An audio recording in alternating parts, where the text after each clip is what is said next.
Sa harap ng mahahabang mesa na punong-puno ng pagkain, habang ang mga bisita ay nakatingin, at ang ilaw ng chandelier ay tumatama sa bawat mukha, malinaw na malinaw ang malamig na ngiti ni Doña Remedios nang itulak niya palayo ang plato ni Lara na bagong salta sa pamilya. Ay, wag mo na yan hawakan, iha. Baka hindi mo alam ang tamang paraan. Nakakahiya sa mga bisita, sabay tingin sa mga kamag-anak na parang naghihintay ng kumpirmasyon at nagkaroon ng mahinang tawanan sa mesa.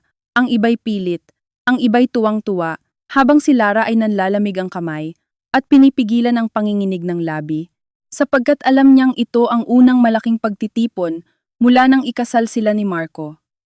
At ito rin ang unang pagkakataon na lantaran siyang pinahiya ng kanyang biyenan. Mama, tama na po. Mahina, ngunit naririnig na sabi ni Marco. Ngunit hindi sapat ang lakas upang pigilan ang ina. Ikaw, Marco, tahimik ka lang. Hindi mo pa alam kung gaano kahalaga ang imahe ng pamilya natin. Sagot ni Doña Remedios, sabay ayos ng kanyang perlas na hikaw, na tila ba siya ang tunay na reyna sa hapag na iyon, at si Lara ay isa lamang bisita na kailangang turuan ng asal. Pasensya na po, bulong ni Lara, kahit hindi niya alam kung ano ang mali sa paghawak ng kutsara. Ngunit sa loob niya ay unti-unting nag-iipon ang init, ang hiya, at ang tanong, kung bakit tila wala siyang lugar sa pamilyang pinasok niya at sa kabilang dulo ng mesa. Ang kapatid ni Marco, na si Camille, ay nakangisi. Halatang nasisiyahan sa nangyayari. Ate Lara, relax lang. Ganyan talaga si Mama, perfectionist. Ngunit ang tono ay hindi comforting, kundi may halong panunukso, at sa likod ng lahat ng ito ay ang tahimik na presensya ni Don Arturo, ama ni Marco, na tila walang pakialam, abala sa kanyang telepono, na parang normal lamang ang eksenang ito. At dito nagsimula ang unang bitak sa relasyon ni Lara at ng pamilyang pinasukan niya dahil sa gabing iyon. Hindi lamang siya pinahiya, ipinakita sa kanya kung sino ang may tunay na kapangyarihan sa loob ng bahay na iyon at kung gaano siya kaliit sa mata ng kanyang biyenan. Matapos ang hapunan, habang nagliligpit si Lara sa kusina, tahimik na lumapit si Doña Remedios at marahang inilapag ang isang baso sa harap niya. Alam mo, Lara, hindi kita pinapahiya. Tinuturuan lang kita. Ang pamilyang ito ay may pangalan. Hindi basta-basta, at kahit mahinahon ang tono, may talim ang bawat salita.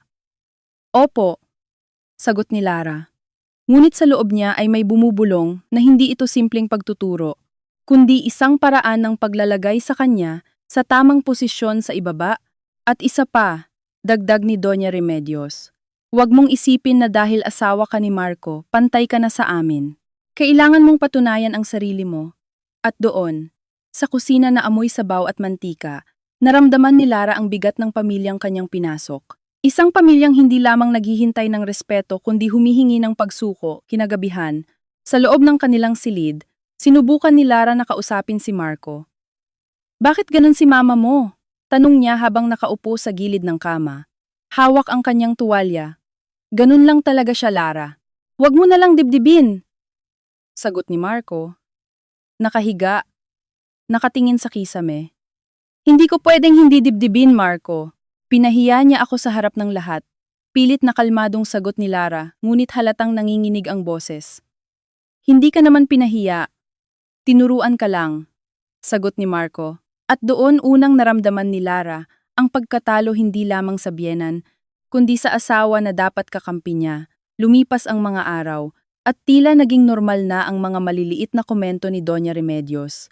Ay, hindi ganyan ang pagtupi ng damit. Ang alat ng ulam mo, hindi ka ba marunong magtimpla? Sa pamilya namin, maaga gumigising ang mga babae, at bawat salita ay parang patak ng tubig na unti-unting bumabasa sa dingding ng kumpiyansa ni Lara hanggang sa magsimulang magbitak. Ngunit sa harap ng iba, si Doña Remedios ay perpektong biyenan, magalang, maalaga, mapagmahal, lalo na kapag may bisita.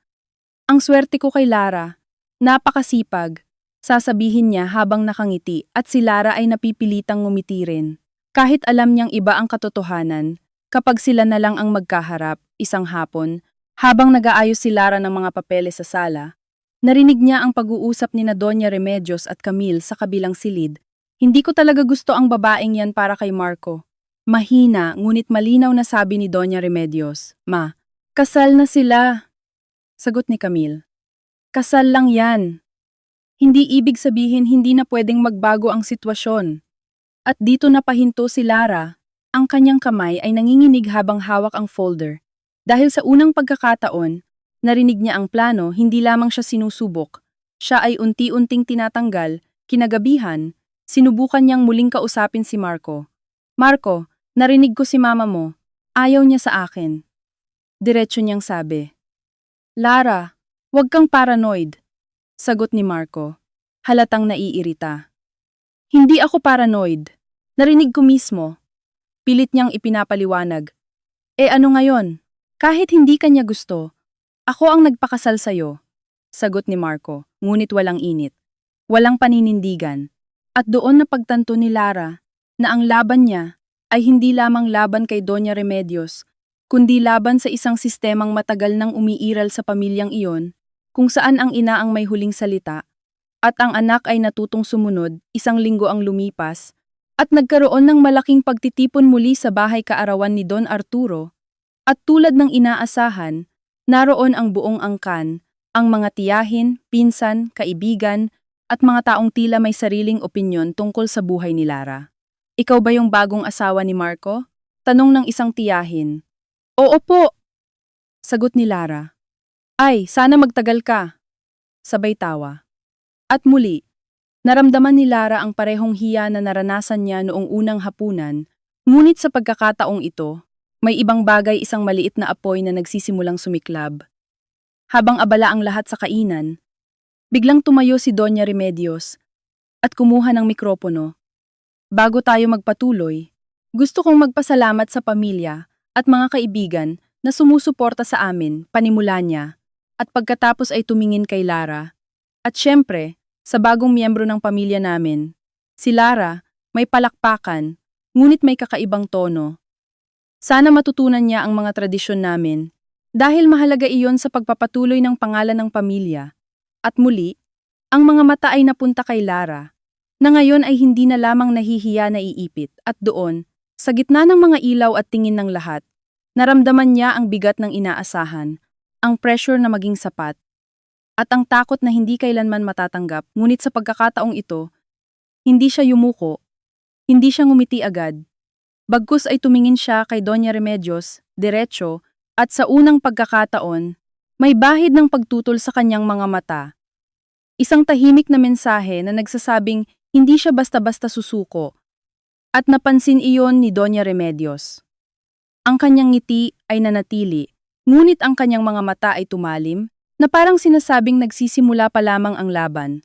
At sa gabing iyon, habang ang lahat ay nagkakatuwaan, nagsimula ang isang tahimik na digmaan sa loob ng pamilyang iyon, isang digmaan ng kapangyarihan, kontrol, at pagkakakilanlan, kung saan si Lara ay hindi na lamang isang bagong asawa, kundi isang kalaban na kailangang ilagay sa lugar. At si Doña Remedios ay handang gawin ang lahat upang mapanatili ang kanyang trono sa loob ng tahanan, kahit pa nangangahulugan iyon ng unti-unting pagwasak sa babaeng naglakas loob na pumasok sa kanyang mundo. Kinabukasan, maaga pa lamang, ay gising na si Lara, ngunit hindi dahil sa mahimbing siyang natulog, kundi dahil ilang beses siyang nagising sa buong magdamag. Sa bawat pagmulat niya, ay bumabalik ang mukha ni Doña Remedios sa ilalim ng ilaw ng salusalo, ang malamig ng ngiti nito. Ang paraang kayang gawing magalang ang isang insulto at gawing biro ang isang sugat, at habang nakahiga si Marco sa tabi niya, na parang walang anumang mabigat na nangyari. Lalo siyang nakaramdam ng isang klase ng pag-iisa na hindi kayang punan ng kasal. Nang iisang kwarto, o ng apelidong pareho nilang dala ngayon, dahan-dahan siyang bumangon upang hindi lumikha ng ingay, ngunit paglabas pa lamang niya ng silid, ay naroon na si Doña Remedios sa dining area, maayos ang buhok, nakasuot ng plansadong duster, hawak ang tasa ng kape na parang wala itong ibang trabaho, kundi maghintay ng tamang oras para magbigay ng panibagong utos. 5:00 pa lang. Mabuti naman at natuto ka ng gumising ng maaga, sabi nito, nang hindi man lang tumitingin agad sa kanya. At sa isang iglap ay nawala ang munting katahimikan na sana'y makukuha ni Lara sa madaling araw. Magluluto ako ng almusal. Mahinang sagot niya. Hindi. Magluluto ako. Malamig na putol ng biyenan. Sabihin mo, ano po ang gusto ninyong ihanda ko? Ganyan ang marunong rumespeto. Napahigpit ang hawak ni Lara sa sandalan ng silya ngunit pinilit niyang kumalma. Ano po ang gusto ninyong ihanda ko? Ulit niya. At naramdaman niyang may bahagi sa sarili niya, ang kumikirot, dahil hindi ito simpleng pagtanong, isa itong maliit na pagsubok ng pagsuko. Tosino, sinangag, at itlog. Huwag sunog ang bawang. Kahapon halos amoy sunog ang kusina. Dagdag pa ni Doña Remedios. Kahit alam ni Lara na hindi siya ang nagluto kahapon, kundi ang kasambahay nilang si Nena, ngunit hindi na siya sumagot. Sa kusina, habang hinihiwa niya ang bawang ng manipis, naririnig niya ang mga yabag ng biyenan sa likod.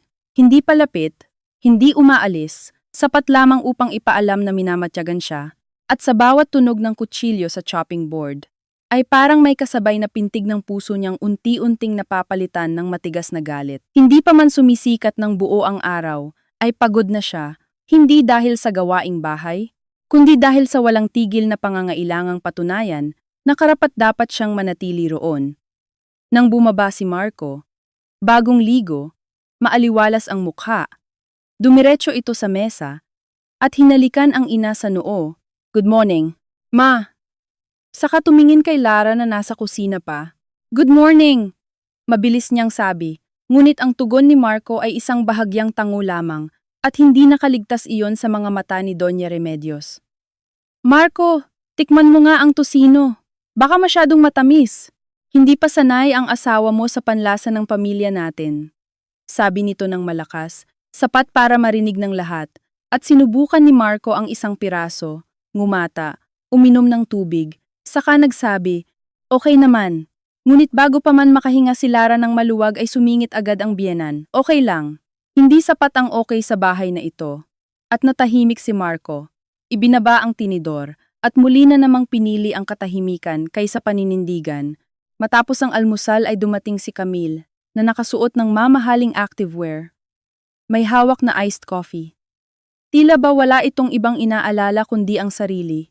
Ngunit sa totoo'y isa rin itong maaasahang mata at tainga ng ina. Ma, tatawag daw si Attorney Season mamaya tungkol sa property sa Antipolo, sabi niya habang binubuksan ng ref. At kahit hindi naman para kay Lara ang usapan, naramdaman niyang sadyang inilalakas iyon upang marinig niya. Good? Kailangan maayos na ang transfer bago pa dumami ang humahawak sa mga bagay na hindi naman kanila. Sagot ni Doña Remedios.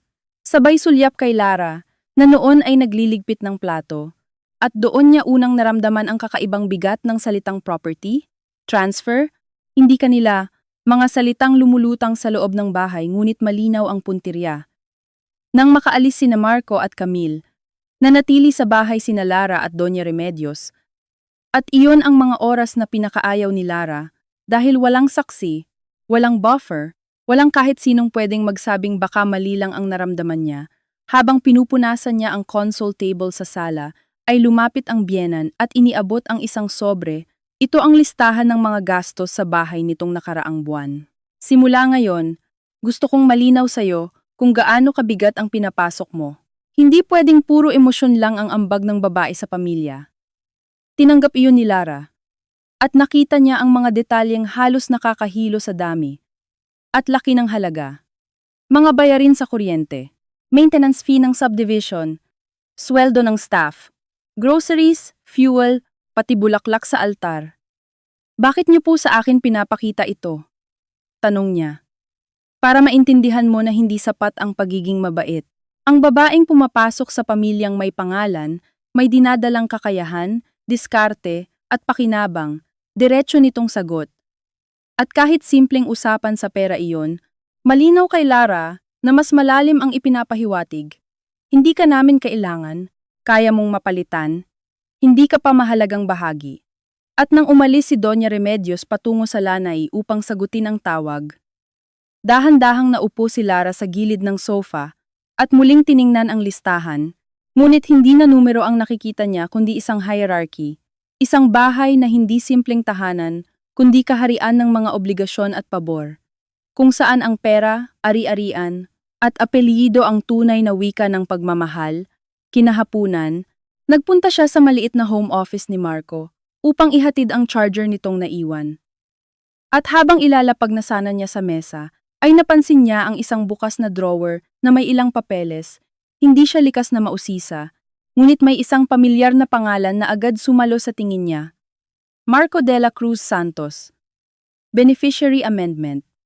Napahinto siya. Dahan-dahang kinuha ang dokumento, at doon niya nabasa ang pangalan ng pangunahing benepisyaryo sa isang trust na dati raw ay ibinida sa kanya ni Marco, bilang secured na ang future natin. Ngunit ang nakasulat ay hindi siya, kundi si Doña Remedios bilang primary controlling signatory, at sa ibaba ay may supplementary clause na nagsasabing, anumang shared asset acquired after marriage ay subject sa review at approval ng family board. Naramdaman ni Lara ang malamig na alon mula batok pababa, sa gulugod, family board, approval, review, parang hindi siya asawa kundi aplikanteng kailangang pumasa. Agad niyang ibinalik ang papel nang marinig ang boses ni Nena sa labas, ngunit hindi na siya mapakali sa buong hapon. At pagsapit ng gabi, nang makauwi si Marco, hindi na niya napigilan ang sarili. Ano ang family board?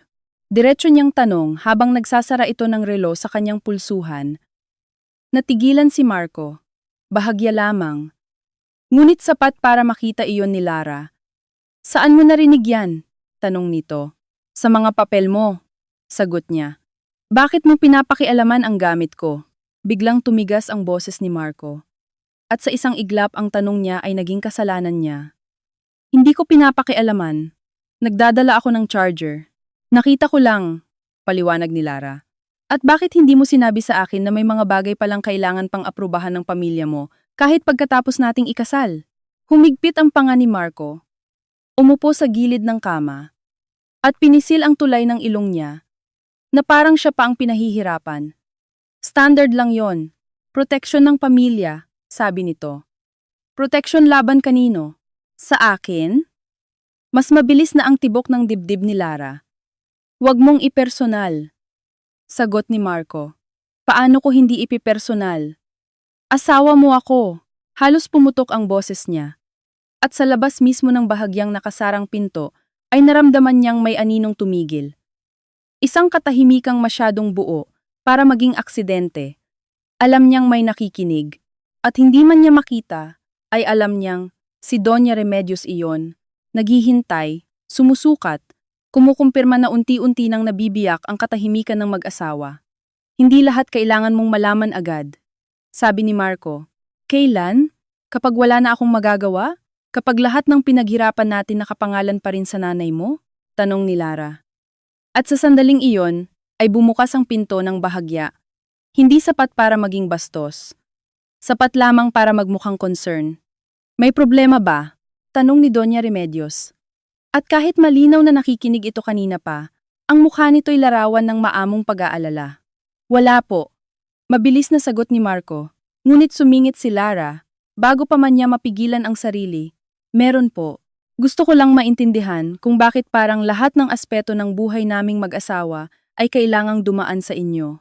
Nagkaroon ng ilang segundong katahimikan, iyong tipo ng katahimikan na mas masakit kaysa sigawan dahil lahat ng nasa loob nito ay may talim.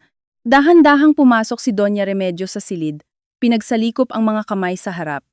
Dahil, Hija, bago ka dumating, may pundasyon ng itinayo ang pamilyang ito. Hindi ka pwedeng basta sumingit at baguhin ang sistema dahil lang gusto mo ng sariling paraan. Hindi po sistema ang usapan. Buhay po namin ito ni Marco, sagot ni Lara. At sa unang pagkakataon ay hindi siya umurong sa tingin ng biyenan. Mali ka! Malamig na sabi ni Doña Remedios. Hindi lang ito buhay ninyong dalawa. Apelyido namin ang dala ni Marco. Negosyo namin ang pinoprotektahan. Ari-arian namin ang posibleng madamay kapag nagkamali siya ng piniling babae. Tumama iyon ng diretso kay Lara. Wala nang paligoy, wala nang formal na tabing, piniling babae, at nakita niya si Marco na napapikit, Ngunit hindi pa rin kumilos upang ituwid ang sinabi ng ina. So iyon pala talaga ang tingin niyo sa akin, sabi ni Lara. Halos pabulong. Ngunit malinaw. Hindi ikaw ang punto, sagot ni Doña Remedios. Ang punto, may mga babae na marunong umayon sa pamilya at may mga babae na iniisip na sapat na ang pag-ibig para makapasok sa mundong hindi nila nauunawaan. At kayo po ang magdedesisyon kung anong klaseng babae ako, tanong ni Lara. Ang panahon ang magdedesisyon. Pero sa ngayon, oo, ako ang may karapatang mag-ingat, saad ng biyenan. At tumingin ito kay Marco. Anak, huwag mong hayaang masira ang disiplina sa bahay na ito. At iyon ang sandaling tuluyang nagbago ang timpla ng lahat. Dahil hindi lamang si Lara ang sinasaway, kundi si Marco rin, hindi bilang asawa, kundi bilang anak na dapat ibalik sa tamang posisyon. Sa puntong iyon ay tumayo si Lara. Mabagal ngunit matatag.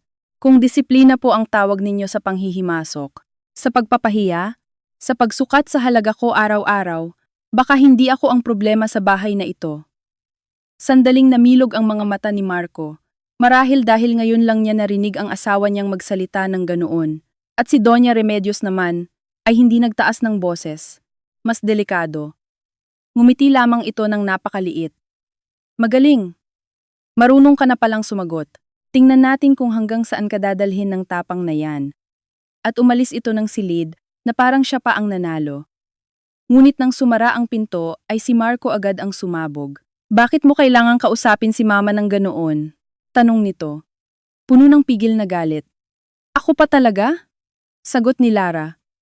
Hindi makapaniwala. Oo, ikaw. Hindi mo alam kung paano siya i-handle, sabi ni Marco. Hindi siya project na kailangang i-handle. Biyenan ko siya at inaasal niya akong tauhan, sabi ni Lara. Sinasaktan mo lang ang sitwasyon, giit ni Marco. Wala nang sitwasyong dapat ingatan, Marco. Ang meron, araw-araw ninyo akong pinapaalalahan ng outsider ako. At sa wakas ay natahimik si Marco. Ngunit ang katahimikang iyon ay hindi pagsang-ayon. Ito ay pag-urong, pag-iwas, ang klaseng katahimikan ng lalaking matagal nang natutong huwag kontrahin ang ina, kahit mali na. Makalipas ang 2 araw ay nagkaroon ng tanghalian sa bahay para sa ilang kamag-anak at kasosyo sa negosyo, at sa simula ay inisip ni Lara na baka magiging maayos iyon dahil ilang araw nang halos hindi siya kinikibo ni Doña Remedios, ngunit natutuhan na niya na sa bahay na iyon, ang katahimikan ay kadalasang paghahanda lamang sa susunod na tama. Habang naghahain siya ng sabaw, ay tinawag siya ng isang tiyahin. Lara, dito ka. Kuwentuhan mo naman kami kung anong plano ninyo ni Marco. Kailan kayo magkakaanak? Narinig niya ang mahinang pag-ubo ni Camille na parang aliw na aliw. At bago pa man siya makasagot ay sumingit si Doña Remedios mula sa dulo ng mesa. Naku, hindi pa pwedeng magmadali sa ganyan. Marami pang kailangang patunayan bago bigyan ng susunod na henerasyon ang pamilya. Nagtawanan ang ilan, may mga nakangisi, may mga nagkunwaring abala sa pagkain. Ngunit walang nagsabi na hindi tama ang sinabi nito. Naramdaman ni Lara ang biglang init sa tenga at pisngi. Ang mabigat na hiya na kasabay ng galit. Po, iyon lamang ang naisagot niya, at ngumiti si Doña Remedios nang parang walang mali siya. Praktikal lang.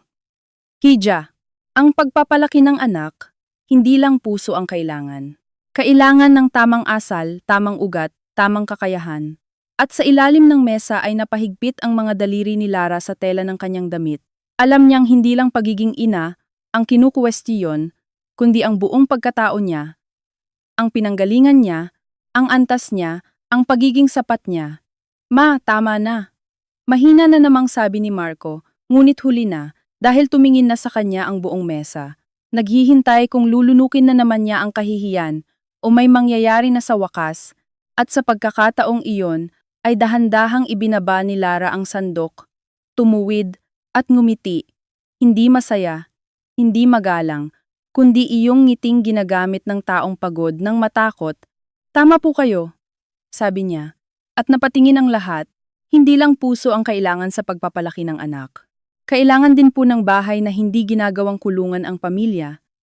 Tila huminto ang hangin sa paligid ng mesa. Pati ang kutsarang tumama sa plato ng isang pinsan ay naging napakalakas sa pandinig ng lahat. At sa unang beses mula nang pumasok siya sa pamilyang iyon, hindi siya ang mukhang napahiya, kundi si Doña Remedios, dahil bagamat hindi nakataas ang boses ni Lara, malinaw sa lahat ang ibig niyang sabihin. Nakita niya ang paninigas ng panga ng biyenan, ang bahagyang panginginig ng isang daliri nito sa ibabaw ng baso, at alam niyang hindi iyon malilimutan ng babae, hindi sa harap ng mga taong matagal nitong kontrolado, hindi sa loob ng sariling bahay nito. Ngumiti si Doña Remedios at tumingin sa mga bisita. Bata pa kasi. Marami pang hindi nauunawaan, ngunit wala na ang dating kinis ng boses nito. At doon nalaman ni Lara na may presyo ang maliit na tagumpay, at ang presyo ay darating hindi sa mismong sandaling iyon, kundi sa oras na wala ng ibang makakakita. Nang gabing iyon, matapos makaalis ang mga bisita at humupa ang tunog ng mga sasakyan sa labas ng gate, lalong naging mabigat ang katahimikan sa loob ng bahay.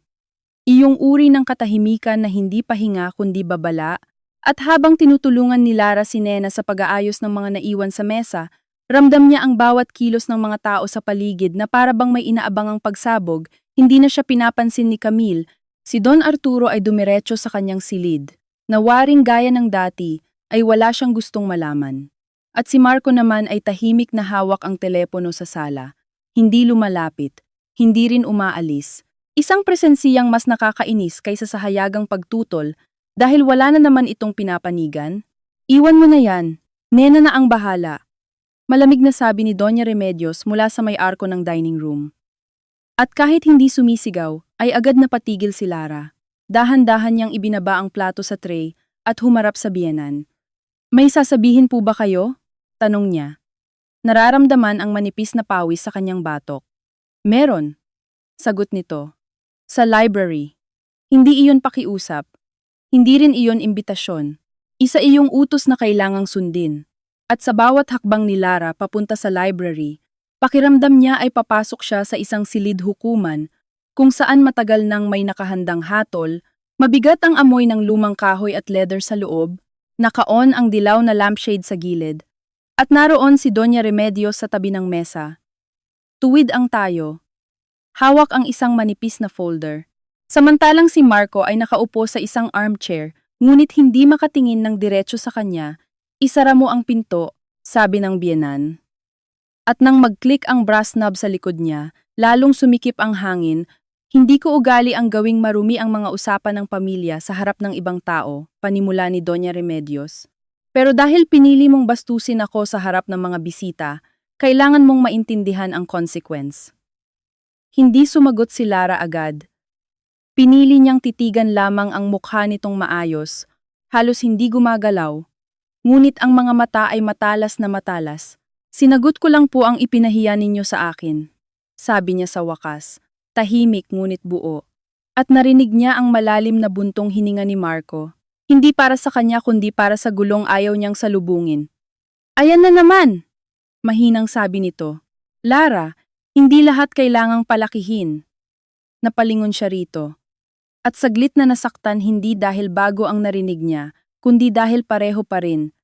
Paulit-ulit, ang babae ang mag-adjust, ang babae ang huwag magpalaki, ang babae ang umintindi. Hindi ko pinalaki, sabi niya. Matagal nang malaki ang problema. Ngayon lang siya narinig ng iba. Enough, putol ni Doña Remedios, at marahang inilapag ang folder sa mesa. Ayaw kong marinig ang mga salitang parang ikaw ang biktima rito. Napakalinaw ng posisyon mo sa bahay na ito. Tinanggap ka namin, pinatuloy ka namin. Binigyan ka namin ng espasyo. Napatawa si Lara. Isang maikli at tuyong tawa na galing sa pagod. Espasyo. Ang tawag po ba sa bantay saradong galaw, sa araw-araw na pangmamaliit, sa bawat desisyong kailangang dumaan sa inyo, ay espasyo? Sandaling tumigas ang mukha ni Doña Remedios. At sa unang pagkakataon ay nakita ni Lara ang tunay nitong anyo, na hindi tinatakpan ng sosyal na disiplina. Huwag mong subukan akong talunin sa sarili kong bahay. Malamig nitong sabi. Dahil mula nang pumasok ka rito, lagi mo nang inaakala na karapatan mong baguhin ang ayos na matagal kong pinanatiling buo. Isang kasal lang ang dala mo. Ako ang bumuo sa pamilyang ito. At ako po ang asawa ng anak ninyo, sagot ni Lara. Hindi kasambahay, hindi palamuti, hindi temporaryong bisita. Asawa, singit ni Camille mula sa pinto, na hindi pala ganap na nakasara. Hindi alam ni Lara kung gaano na ito katagal nakikinig. Kung asawa ka, bakit ni hindi mo mapanindigan ang kapayapaan sa bahay? Camille, pumasok ka o lumabas ka? Sabi ni Lara, ngunit si Doña Remedios ang sumagot para sa anak. Dito siya, pamilya siya, at may karapatan siyang marinig ang ugat ng gulong ginagawa mo. Ramdam ni Lara ang pag-init ng mukha niya, hindi sa hiya kundi sa galit. Dahil muli, ginagawang kolektibo ang paghusga sa kanya. Parang kailangan talaga ng audience para maging buo ang pagpapababa sa kanyang pagkatao. Ano po ba talaga ang gusto ninyo? Tanong niya. Diretsahan. Na sumunod ako? Na tumahimik? Na humingi ng tawad dahil napahiya kayo sa sinabi kong totoo? Ang gusto ko, sagot ni Doña Remedios, ay malaman mo ang hangganan mo. Dahan-dahan nitong binuksan ang folder at itinulak papunta kay Lara ang ilang papeles. Mga Xerox copy ng titulo, corporate documents, at isang draft ng trust revision. Simula pa lang, sinabi ko na kay Marco na mali ang pagmamadali sa kasal, sabi nito. Pero nangyari na. Dahil mahal ka raw niya. Fine.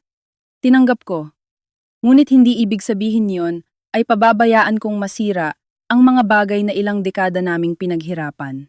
Kinuha ni Lara ang mga papel at mabilis na nakita ang paulit-ulit na pangalan ng biyenan sa mga kontroladong account, board authorizations, at isa pang dokumentong mas lalong nagpahigpit sa kanyang lalamunan. Proposed Residential Arrangement Compliance, may petsa, may pirma ni Marco sa ibaba bilang acknowledgement, at may clause na nagsasabing anumang conjugal residence financed in part by family assets must remain under oversight until further notice. Ano ito? Tanong niya, bagaman alam na niya ang sagot. Proteksyon, sagot ni Doña Remedios. At dahil sa nangyari ngayong tanghali, gusto kong gawing malinaw. Kung hindi mo kayang irespeto ang pamilyang ito, wala kang maaasahang suporta mula rito. Support? Ulit ni Lara. Mabagal, pinipigil ang panginginig sa boses. Support para saan? Sa sariling buhay namin kahit inyong iyo pa rin? Huwag kang bastos, sabi ni Marco sa wakas, at napalingon si Lara sa kanya na para bang ngayon lang niya talaga ito nakita ng buo. Hindi bilang asawang minahal niya, kundi bilang lalaking mas sanay maging anak kaysa maging kasama bastos? Tanong niya, ako ang bastos? Hindi mo ba naisip na mas bastos ang pumirma ka sa mga ganitong kasunduan nang hindi mo man lang ipinaliwanag sa akin? Hindi agad sumagot si Marco. Iyon ang pinakamasakit. Hindi pagtanggi. Hindi paliwanag. Kundi ang ilang segundong pag-amin sa pamamagitan ng katahimikan. Temporary lang yan, sabi rin ito sa wakas, ngunit kulang ang timbang ng mga salita. Parang pati siya ay hindi naniniwala. Noong una lang. Para lang mapayapa si Mama. At kailan mo sasabihin sa akin? Tanong ni Lara. Kapag may anak na tayo? Kapag wala na akong pwedeng takbuhan? Kapag pati bahay na titirhan ko kailangan ng approval ng nanay mo? Huwag mong gawing drama ang lahat, sabi ni Camille. At doon naputol ang huling hibla ng pagpipigil ni Lara. Madali para sa'yo sabihin yan, dahil hindi ikaw ang pinapamukhang mababa araw-araw. Tumalim ang tingin ni Camille, ngunit hindi na siya nakasingit, sapagkat si Doña Remedios na mismo ang humakbang palapit. Sapat para maramdaman ni Lara ang pabango nitong laging kaakibat ng takot. Makinig kang mabuti, sabi nito. Mababa ang boses ngunit bawat pantig ay mabigat. Sa pamilyang ito, hindi ka magtatagal kung lagi mong uunahin ang pride mo. May mga babaeng natutong yumuko para sa kapakanan ng tahanan. Ikaw, gusto mong palaging pantay. Gusto mong lagi kang kinikilala. Pero hindi mo pa napatutunayan kung ano ang kaya mong dalhin. Bakit kailangan ko pang patunayan? Sagot ni Lara. Ramdam na ang sakit sa lalamunan ngunit hindi umurong. Asawa ako ni Marco, hindi aplikante sa kumpanya ninyo. Mali ka na naman, sabi ni Doña Remedios. Dito, lahat ay may sinusuklian. Ang apelyido, ang pera, ang proteksyon, ang access. Hindi ka exempted. Sa gilid ng paningin ni Lara ay nakita niyang yumuko si Marco at ikiniskis ang mga palad. Senyas ng pagkapikon o pagod o takot. Hindi na niya alam, ngunit alin man doon ay hindi nakatulong sa kanya. At ikaw? Tanong niya sa asawa, tumalikod ng bahagya kay Doña Remedios. Ano ba talagang gusto mo? Na magtiis ako para sa katahimikan ninyong peke? O sasabihin mo sa kanila na asawa mo ako at hindi nila ako pwedeng tratuhin ng ganito? Tumingin si Marco sa ina, saka kay Lara, saka muling sa sahig. Matagal bago ito nagsalita, ngunit nang gawin niya ay tila unti-unting gumuho ang kung anong natitira sa loob ni Lara. Pwede bang tumigil muna kayong dalawa? Sabi nito. Pagod na ako. Hindi galit ang unang naramdaman ni Lara, kundi isang malawak at malamig na kawalan, ang bigat ng pagkadismaya na parang dahan-dahang lumubog sa kanyang dibdib. Hindi ito tanong ng pagod. Tanong ito ng paninindigan, at sa pinili nitong sagot, napakalinaw na hindi siya ang pipiliin nito. Gets ko na, sabi niya, halos bulong, at ibinaba ang mga papel sa mesa. Umatras siya ng isang hakbang. Saka isa pa, kung pagod ka Marco, isipin mo na lang kung gaano ako kapag buong bahay ninyo ang araw-araw kong kalaban. Lara, sabi nito, ngunit wala nang laman ang pagtawag sa pangalan niya. No, sabi niya. Pinunasan ang gilid ng mata bago pa tumulo ang luha. Dahil ayaw niyang umiyak sa harap ng mga ito. Ayaw niyang maging isa pang eksenang pwede nilang interpret bilang kahinaan. Ngayon malinaw na. Hindi lang ako nakikisama rito. Nakikipaglaban ako rito ng mag-isa. Lumabas siya ng library na tuwid ang likod kahit nanginginig ang tuhod. At sa sandaling makarating siya sa silid nila ni Marco, saka lang siya napaupo sa gilid ng kama at huminga ng huminga na parang kahahango lang mula sa ilalim ng tubig. Narinig niya ang mahihinang boses sa ibaba. Marahil si Doña Remedios at Camille na nag-uusap. Marahil si Marco na sumusubok magpaliwanag, ngunit wala na siyang pakialam sa eksaktong salita. Ang malinaw ay ang pattern. Kapag sila-sila ang magkakasama, siya ang paksa. Kapag siya ang kaharap, siya ang problema. Ilang minuto o oras din siyang nakaupo roon. Hindi niya alam, hanggang sa lumalim ang gabi at pumasok si Marco sa silid na may mabagal na hakbang. Hindi agad siya nagsalita. Nakatayo lang ito sa may pinto. Uuwi muna ako kina mama, sabi ni Lara. Nakatingin sa aparador habang kumukuha ng maliit na maleta. Ano? Agad nitong tanong, hindi makapaniwala, marahil dahil hindi niya inasahan na sa wakas ay may aktuwal na kilos na kasunod ang lahat ng pagtitimpi. Hindi ako makahinga rito, sagot niya. Kailangan ko ng ilang araw.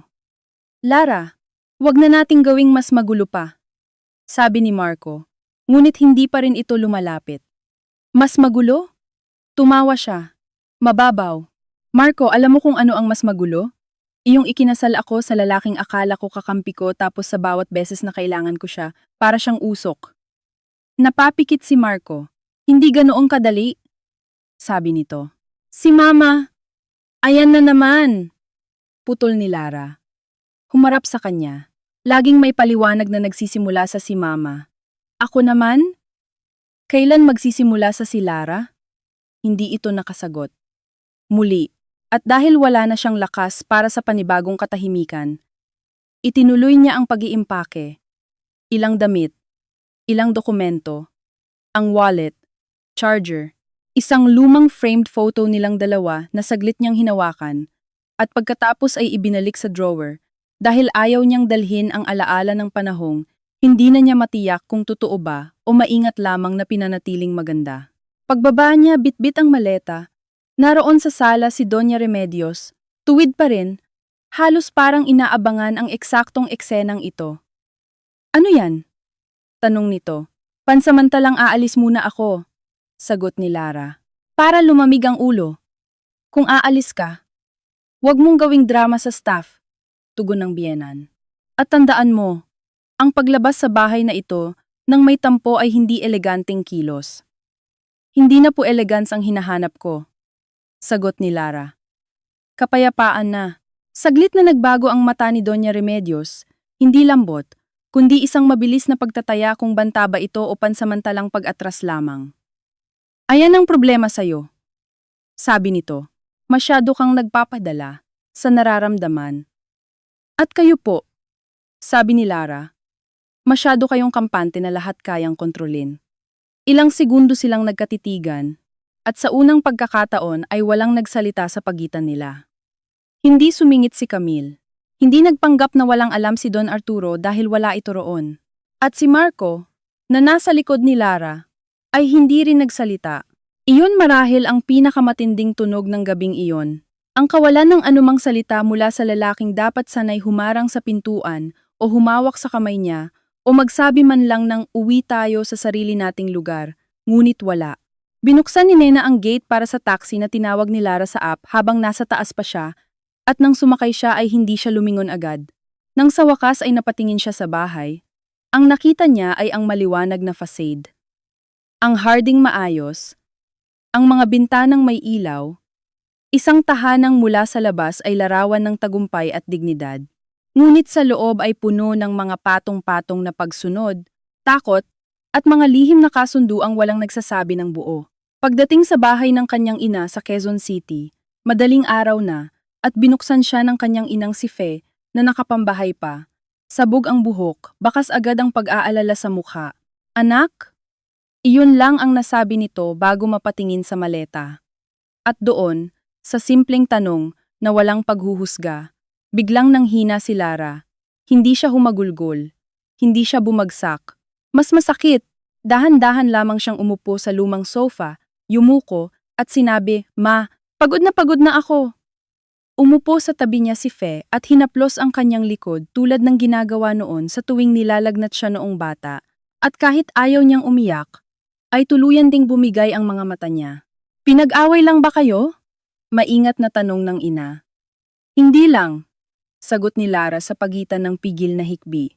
"Parang, hindi naman talaga kami nagsimula.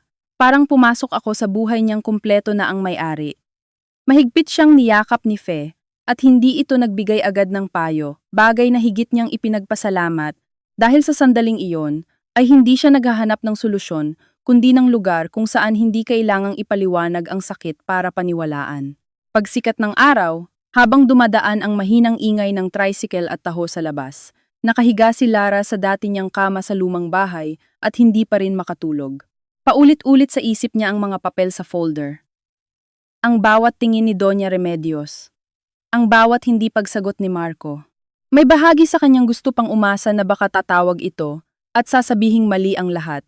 Nakukunin siya, na maghahanap sila ng sariling apartment, ng sariling simula, ngunit may mas malaki ng bahagi na napapagod na sa pag-asang siya lagi ang unang sumusubok. 9:00 ng umaga nang mag-vibrate ang telepono niya. "Marco!" Tinitigan niya ang screen hanggang sa tumigil ang tawag. Maya-maya, "May mensahe. Pwede ba tayong mag-usap ng maayos?" Sumunod ang isa pa. "Lalo lang sasama kapag lumayo ka." Pagkabasa niya ay napapikit siya. "Hindi kumusta ka? Hindi sorry. Hindi naiintindihan kita. Laging problema ang sentro. Hindi sugat. Laging imahe. Hindi tao." Inilapag niya ang telepono sa dibdib at tumitig sa kisame. Mula sa kusina ay naamoy niya ang pritong tuyo at bawang. Simple, matapang ang amoy, walang sosyal na plating, walang pamilya board, walang strategic smile, ngunit hindi rin niya maramdaman ang ganap na ginhawa dahil alam niyang ang pag-alis niya ay hindi pagtatapos. Isa pa lang itong paggalaw sa larong, matagal nang nilalaro ni Doña Remedios. At ngayong wala na siya sa bahay, mas malaya silang pwedeng mag-usap, magplano, magtakda ng bersyon ng kuwento, kung saan siya ang emotional, siya ang magulo, siya ang hindi marunong makisama. Nang magtanghali, tumawag si Camille. Hindi niya sinagot. Sunod ay text. "You really made things worse. Congrats!" Sinundan iyon ng isa pang mensahe mula sa unknown number na agad niyang nakilala sa paraan ng pagpili ng salita. Si Doña Remedios. "Kapag handa ka ng magpakumbaba, saka tayo mag-usap bilang matitinong babae." Matagal niya iyong tinitigan. May kung anong tumigas sa loob niya, hindi na apoy lang, hindi na basta sama ng loob, mas tahimik, mas mapanganib. Dahil sa unang pagkakataon, malinaw sa kanya na hindi ito away na maaayos ng mahinahong hapunan o isang pakiusap kay Marco. Isa itong laban kung saan matagal na siyang pinaliliit, upang hindi niya makita kung gaano kalaking bahagi ng sarili niya ang unti-unti nang nawawala. At ngayong nasa labas siya ng bahay na iyon, kahit sandali, Doon niya unang naramdaman ang hugis ng desisyong hindi pa niya kayang sabihin ng buo, ngunit unti-unti nang nabubuo. Kung babalik man siya, hindi na siya babalik bilang babaeng naghihintay tanggapin, kundi bilang babaeng handang sirain ang katahimikang matagal nilang ginamit laban sa kanya. Kinabukasan, hindi agad bumangon si Lara kahit matagal nang gising ang katawan niya dahil sa unang pagkakataon, matapos ang mahabang panahon, ay walang yabag ni Doña Remedios sa labas ng pinto. Walang boses na may kasamang bilin, walang pakiramdam na may naghihintay na pagkakamali. Bago pa man siya makapagsimula ng araw, ngunit ang katahimikan sa bahay ng kanyang ina ay hindi simpleng kapayapaan. Para itong malambot na kumot na ibinalot sa sugat. Hindi pa nakakagamot pero hindi na rin nananakit sa bawat galaw at habang nakatingin siya sa lumang electric fan na umiikot sa kisame, dahan-dahan niyang binilang sa isip ang lahat ng pagkakataong pinili niyang manahimik. Lahat ng pagkakataong sinabi niyang baka lumipas din. Baka kapag mas nakilala siya ni Doña Remedios ay luluwag ito. Baka kapag nakita ni Marco ang sakit niya, ay titindig ito at sa bawat bakang iyon ay may nawala sa kanya. Kaunti sa boses, kaunti sa lakas, kaunti sa tiwalang dati natural niyang dala, bumangon siya ng marahan at lumabas ng silid na suot pa rin ang lumang t-shirt na iniiwan niya roon kapag umuuwi noon bilang dalaga. Sa kusina ay abala si Fe sa paghihiwa ng kamatis habang nakasandal sa pinto ang bunso niyang kapatid na si Jessa. Nakataas ang kilay ngunit halatang pinipigilan ang sobrang daming gustong itanong. Kape? Tanong ng ina nang hindi siya tinitingnan ng matagal, isang anyo ng lambing na marunong gumalang sa pagod. Opo, sagot ni Lara. At umupo siya sa plastik na silyang kinamulatan niya mula pagkabata. May gasgas na ang mesa. Medyo kupas ang mantel. May mahinang tunog ng radyo sa kapitbahay. At sa simpleng tanawing iyon, ay may kung anong pumutok sa loob niya. Hindi luha, hindi galit, kundi ang napakasakit na pagkaunawa. Nagaano man kasikip o kasimple ang bahay na ito, kailanman ay hindi siya pinaramdam ng sarili niyang pamilya na kailangan niyang maging karapat-dapat muna bago mahalin. Ate, maingat na sabi ni Jessa, uuwi ka pa ba doon? Walang masamang intensyon sa tanong, ngunit matagal bago nakasagot si Lara dahil iyon mismo ang tanong na iniiwasan niya sa sarili. Hindi ko pa alam, sabi niya, at naramdaman niyang kahit totoo iyon ay may isa pang katotohanan sa ilalim, na ang dati niyang pag-iisip ay kailan ako babalik, samantalang ngayon ay bakit pa ako babalik kung pareho lang. Hindi ka pwedeng ganyan-ganyan lang doon, sabi ni Jessa. Diretso gaya ng likas nitong ugali. Matagal na naming napapansin na parang iba ka na mula nang magpakasal ka. Tahimik ka na masyado. Napatigil si Fe sa paghihiwa at marahang inilapag ang kutsilyo. Hayaan mo munang huminga ang ate mo, sabi nito. Ngunit hindi pagsaway, kundi paglalagay ng lambot sa pagitan ng mga salita.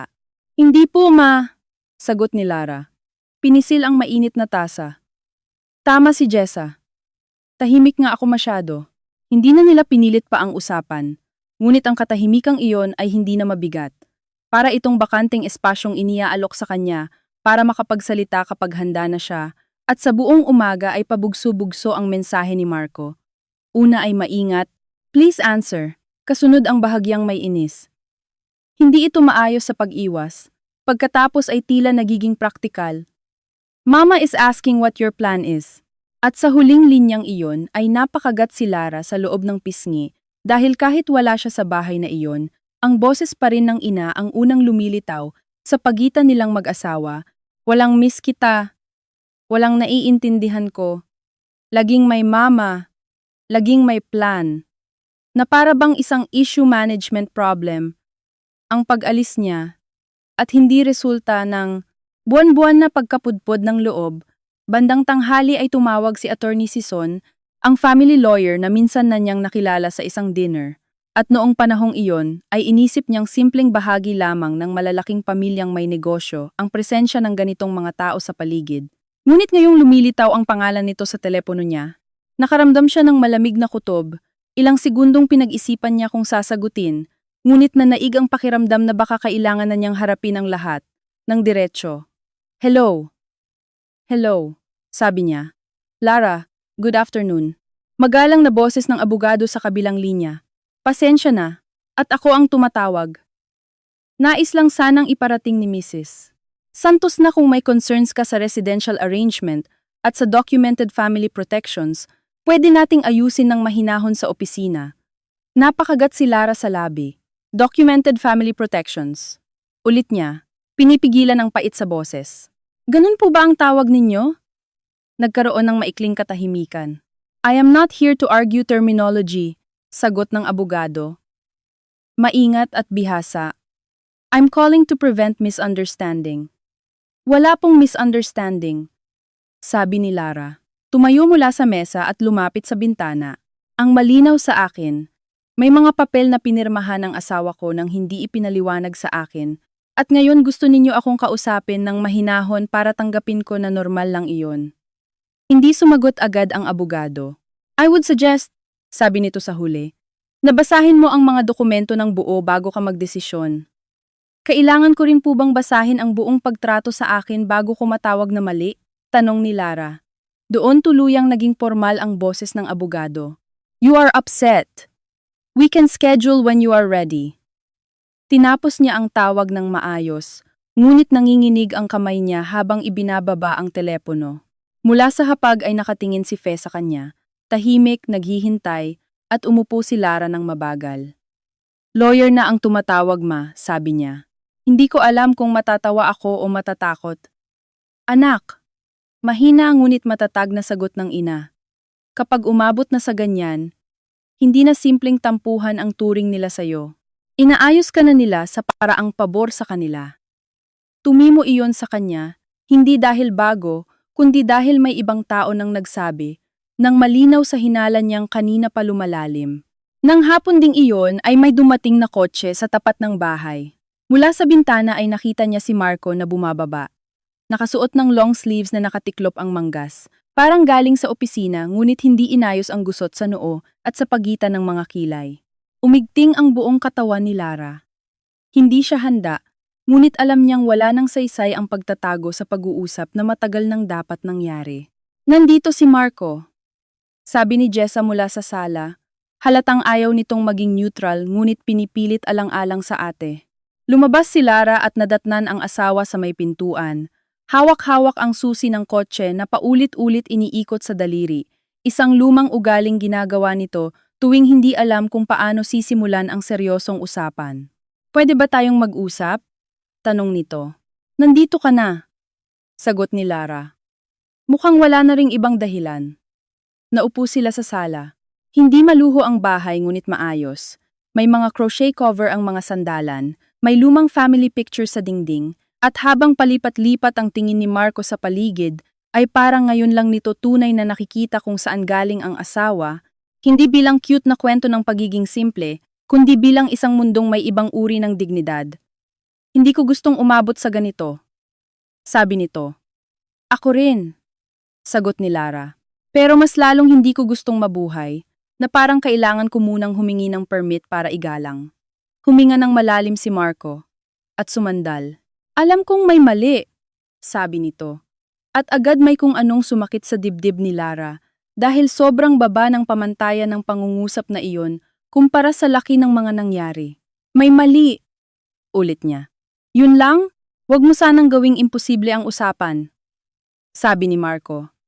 Napapikit sandali. Pinapagitnaan mo ako. Hindi. Mahinang sabi ni Lara, pero lalo lang tumalim. Hindi kita pinapagitnaan. May tama at may mali. Ang problema, sa inyo, ang tawag sa pagpili ay pagiging bastos sa nakatatanda. Nagtaas baba ang dibdib ni Marco. Si Mama kasi, wag, putol niya, at itinaas ang palad. Kahit isang beses lang, Marco, magsalita ka nang hindi nagsisimula sa kanya. Natahimik ito. Sa labas ay may dumaan na tricycle at sandaling napuno ng ingay ang pagitan nila. Ngunit mas maingay pa rin ang kawalan ng direksiyong lumalabas sa mukha ng asawa niya.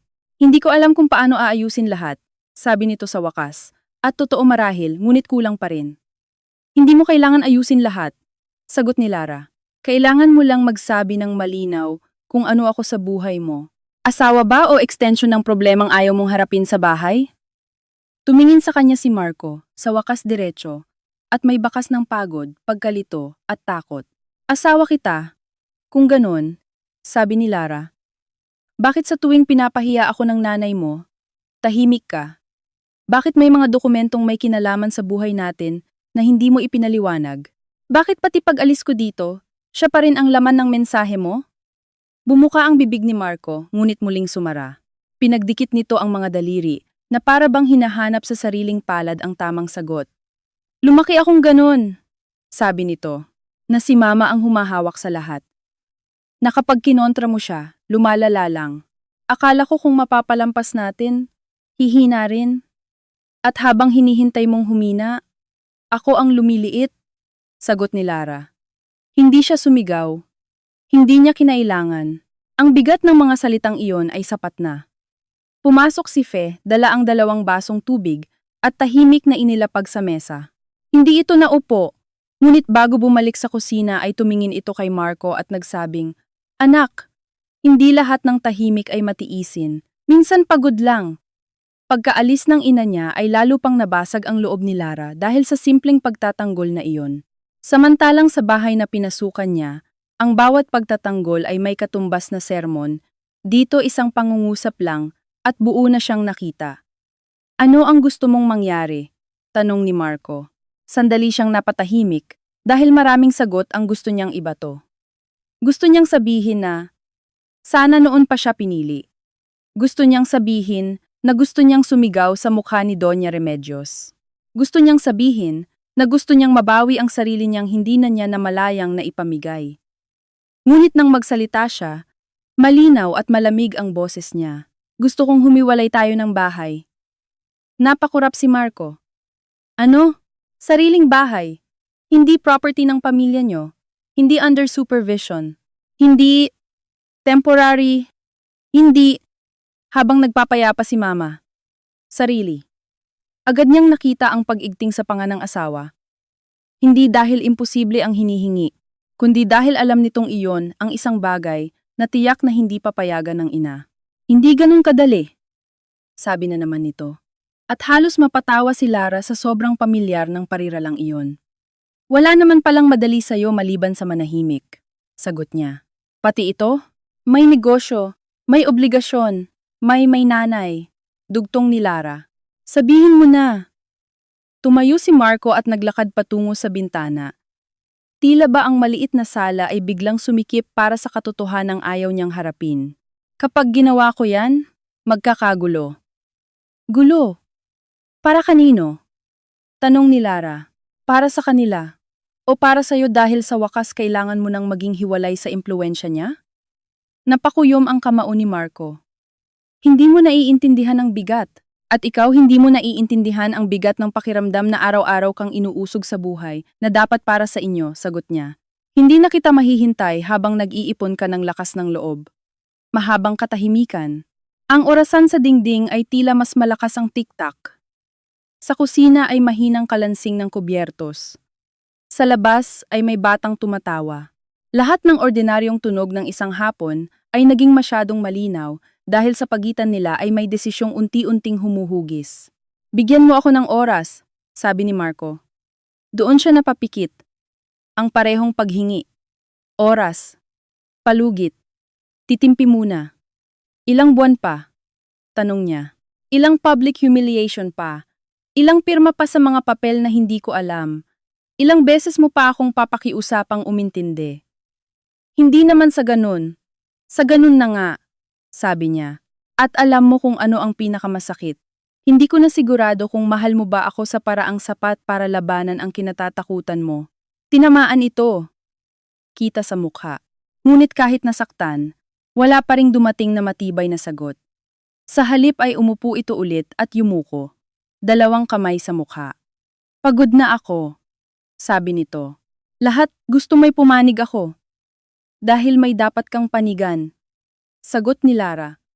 At ngayon, ay may awa na sa boses niya, na siyang mas malungkot kaysa galit. Hindi ka na bata, Marco. Hindi mo pwedeng tawaging pagiging mabuting anak ang pagpayag na madurog ang asawa mo. Lumipas ang ilang minuto na walang nagsasalita. Sa wakas ay tumayo si Marco. Pinulot ang susi sa mesa at tumingin sa kanya na tila may hinihintay pang puwang para mailigtas ang lahat ng hindi talaga pumipili. Wala siyang ibinigay na ganoong puwang. Mag-iisip ako, sabi nito. Yun lang muna ang kaya ko. Tiningnan siya ni Lara ng matagal. Sa puntong iyon, mas malinaw na sa kanya ang sakit kaysa sa pag-ibig. At ako, sagot niya. Hindi na muna ako babalik hanggat wala kang malinaw na desisyon.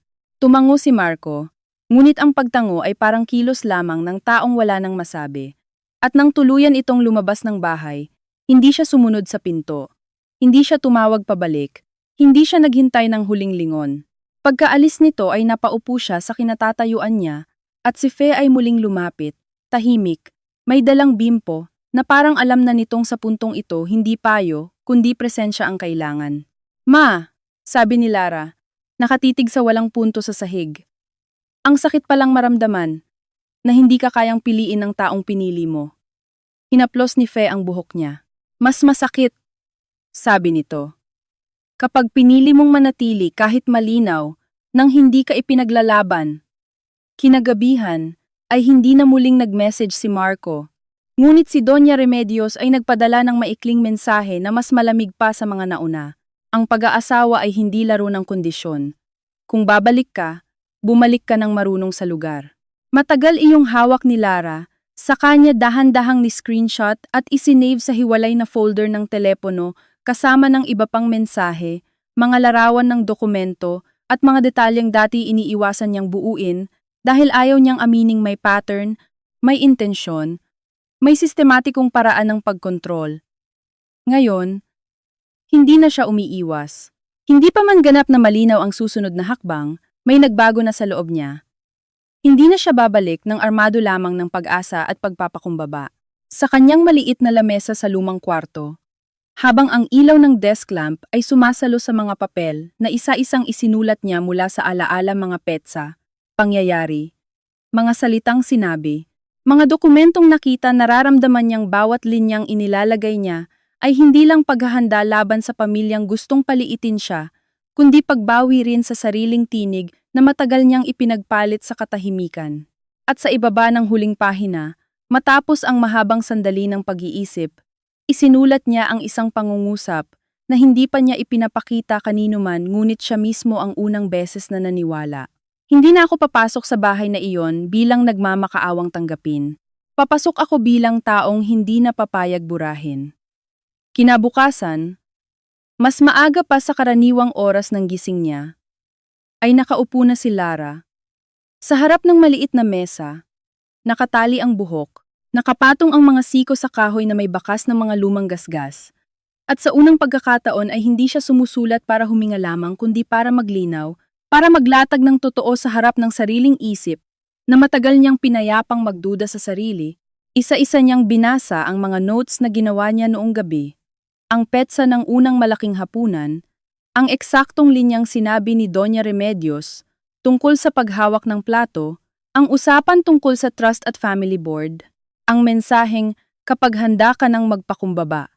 At habang binabasa niya ang lahat ng iyon sa malinaw na liwanag ng umaga, wala nang ibang interpretasyon. Wala nang pwedeng isingit na baka sensitive lang siya, baka napagod lang, baka hindi naman ganoon ang ibig sabihin, dahil ang sakit na paulit-ulit. Kapag isinulat ng magkakatabi, hindi na accident, pattern na, at sa pagkakaupo niyang iyon, ay may mabagal na pagbabago sa loob niya, hindi iyong tipong galit na biglang nagliliyab at saka nauupos, kundi mas matagal, mas malamig, mas buo, parang bakal na unti-unting hinahampas para tumigas. Anak, kain muna. Tawag ni Fe mula sa kusina. At nang tumayo si Lara ay dala niya pa rin ang papel sa kamay. Hindi dahil kailangan niya iyon sa pagkain kundi dahil ayaw na niyang bitawan ang malinaw na bersyon ng sarili niyang karanasan. Sa hapag ay may tinapa, itlog, mainit na kanin, at simpleng sabaw, walang magarbong paghahain, walang imported na plato, ngunit bawat galaw ng ina niya sa pagsandok at pagtutulak ng ulam palapit ay may kasamang hindi sinasabing, "Kumain ka! Nandito ka, hindi mo kailangang maging presentable bago ka alagaan. May balak ka bang kausapin ulit si Marco?" Maingat na tanong ni Fe matapos ang ilang minutong katahimikan.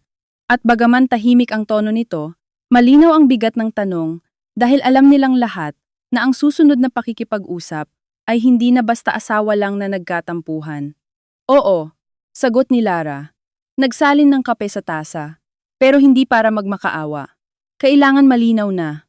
At kung hindi siya malinaw? Tanong ni Jessa na noon ay nakaupo na rin sa tabi.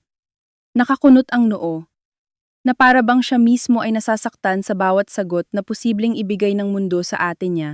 Di doon ko rin makikita kung ano talaga ang kaya kong mawala, sabi ni Lara. At kahit kalmado ang boses niya, ay naramdaman niya ang kirot sa dibdib sa mismong pagsabi niyon. Dahil may isang bahagi pa rin sa kanya, ang umaasang hindi aabot sa tuluyang pagkabali, na baka sa dulo ay pipili si Marco, baka sa dulo ay may lakas itong hindi pa niya nakikita, ngunit natututo na siyang huwag gawing plano ang pag-asa. Tanghali nang tumawag si Marco, at sa pagkakataong ito ay sinagot niya agad, walang paghahanda, walang pagbibilang muna ng hininga. Hello? Sabi niya. At sa kabilang linya ay narinig niya ang mahinang ugong ng aircon at ang tila alanganing paghinga ng asawa. Pwede ba tayong magkita? Tanong nito. Saan? Diretso niyang sagot. Hindi sa bahay. Mabilis na tugon ni Marco, na para bang pati siya ay alam nang hindi pwedeng muli silang mag-usap sa loob ng espasyong kontrolado ng ina nito. Nagkasundo silang magkita sa isang tahimik na cafe sa may Tomas Morato. Hindi sosyal ngunit maayos. May sulok na pwede silang hindi pagmasdan ng lahat, at habang nasa taxi si Lara papunta roon, ay pinagmamasdan niya ang sunod-sunod na gusali, karinderya, botika, at mga taong abala sa sariling araw, at naisip niyang napakaraming buhay sa labas ng gulong pinagmumukha sa kanya ng pamilyang iyon, na parang sentro ng mundo. Napakaraming tahanang hindi pinapatakbo sa takot, napakaraming mag-asawang marahil, ay may problema rin, ngunit hindi pinapamagitan ang bawat desisyon sa autoridad ng isang inang ayaw bumitaw. Nang makarating siya, ay naroon na si Marco. Nakaupo sa dulo, may 2 baso ng tubig sa mesa, nakasuot ng polo ngunit halatang magulo ang isip dahil ilang beses nitong inaayos ang manggas. Na maayos naman na, umupo si Lara sa tapat niya, at saglit silang parehong hindi nagsalita.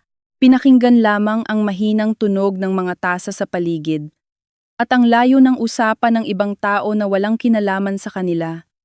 Salamat sa pagpunta, sabi ni Marco. At napansin ni Lara na paos ng bahagya ang boses nito. Tila ba hindi rin ito natulog ng maayos? Sabihin mo na, sagot niya.